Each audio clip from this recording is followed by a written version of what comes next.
ابتدا ہے رب جلیل کے بابرکت نام سے جو دلوں کے بھید خوب جانتا ہے۔ دیکھتی آنکھوں سنتے کانوں صابری میاں کا سلام پہنچے۔ ناظرین محترم، جب نبی کریم صلی اللہ علیہ وآلہ وسلم کی وفات کا وقت قریب آیا، اس وقت آپ صلی اللہ علیہ وآلہ وسلم کو شدید بخار تھا۔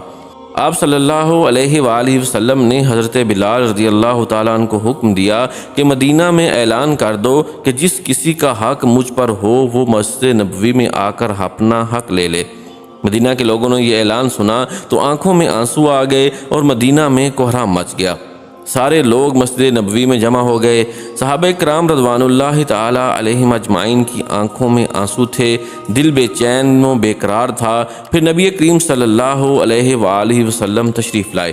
آپ کو اس قدر تیز بخار تھا کہ آپ صلی اللہ علیہ وآلہ وسلم کا چہرہ مبارک سرخ ہوا جا رہا تھا۔ نبی اکرم صلی اللہ علیہ وآلہ وسلم نے فرمایا، اے میرے ساتھیو، تمہارا اگر کوئی حق مجھ پر باقی ہو تو وہ مجھ سے آج ہی لے لو۔ میں نہیں چاہتا کہ میں اپنے رب سے قیامت میں اس حال میں ملوں کہ کسی شخص کا حق مجھ پر باقی ہو۔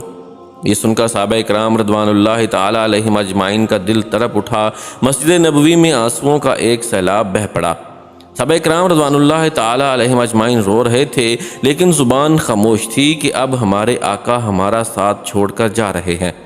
اپنے صحاب کی یہ حالت دیکھ کر فرمایا کہ اے لوگو، ہر جاندار کو موت کا مزہ چکھنا ہے۔ میں جس مقصد کے تحت اس دنیا میں آیا تھا وہ پورا ہو گیا۔ ہم لوگ کل قیامت میں ملیں گے۔ ایک صحابی کھڑے ہوئے، روایتوں میں ان کا نام عکاشہ رضی اللہ تعالی عنہ بیان کیا جاتا ہے۔ عرض کیا، یا رسول اللہ صلی اللہ علیہ وآلہ وسلم، میرا حق آپ پر باقی ہے۔ آپ جب جنگ احد کے لیے تشریف لے جا رہے تھے تو آپ کا کوڑا میری پیٹھ پر لگ گیا تھا، میں اس کا بدلہ چاہتا ہوں۔ یہ سن کر حضرت عمر فاروق رضی اللہ تعالیٰ عنہ کھڑے ہو گئے اور کہا، کیا تم نبی کریم صلی اللہ علیہ وآلہ وسلم سے بدلہ لوگے؟ کیا تم دیکھتے نہیں کہ آپ صلی اللہ علیہ وآلہ وسلم بیمار ہیں؟ اگر بدلہ لینا ہی چاہتے ہو تو مجھے کوڑا مار لو، لیکن نبی کریم صلی اللہ علیہ وآلہ وسلم سے بدلہ نہ لو۔ یہ سن کر آپ صلی اللہ علیہ وآلہ وسلم نے فرمایا، اے عمر، اسے بدلہ لینے دو، اس کا حق ہے۔ اگر میں نے اس کا حق ادا نہ کیا تو اللہ کی بارگاہ میں کیا منہ دکھاؤں گا؟ اس لیے مجھے اس کا حق ادا کرنے دو۔ آپ صلی اللہ علیہ وآلہ وسلم نے کوڑا منگوایا اور حضرت عکاشہ رضی اللہ تعالیٰ عنہ کو دیا اور کہا کہ تم مجھے کوڑا مار کر اپنا بدلہ لے لو۔ حضرات صحابہ کرام رضوان اللہ تعالیٰ علیہم اجمعین یہ منظر دیکھ کر بے تحاشا رو رہے تھے۔